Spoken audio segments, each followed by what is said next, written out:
பற்பல சந்ததிகளாய் பிரிந்த இஸ்மவேலின் புத்திரருடைய நாமங்களாவன: இஸ்மவேலுடைய மூத்த மகன் நெபாயோத், பின்பு கேதார், அத்பியேல், மிப்சாம், மிஷ்மா, தூமா, மாசா, ஆதார், தேமா, யெத்தூர், நாபிஸ், கேத்மா என்பவைகளே. தங்கள் கிராமங்களிலும் அரண்களிலும் குடியிருந்த தங்கள் ஜனத்தாருக்கு 12 பிரபுக்களாகிய இஸ்மவேலின் குமாரர்கள் இவர்களே.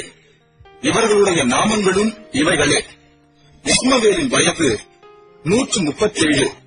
பின்பு அவன் பிராணன் போய் மரித்து தன் ஜனத்தாரோடு சேர்க்கப்பட்டான். அவர்கள் ஆவிலா துவக்கி எகிப்துக்கு எதிராக அசீரியாவுக்கு போகிற வழியில் இருக்கும் சூர் மட்டும் வாசம் பண்ணினார்கள். இது அவன் சகோதரர் எல்லாருக்கும் முன்பாக அவன் குடியேறின பூமி. ஆபிரகாமின் குமாரனாகிய ஈசாக்குடைய வம்ச வரலாறு.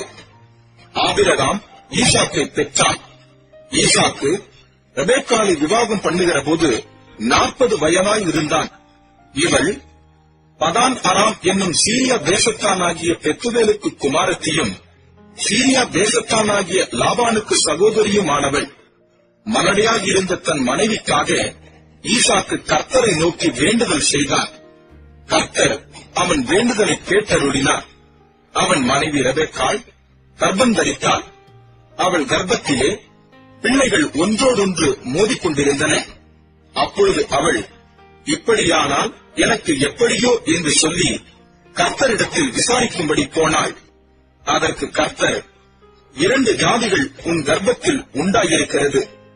2 வித ஜனங்கள் உன் வயிற்றிலிருந்து பிரியும். அவர்களில் ஒரு ஜனத்தார் மற்ற ஜனத்தாரை பார்க்கிலும் பலத்திருப்பார்கள். மூத்தவன் இளையவனை சேவிப்பான் என்றார்.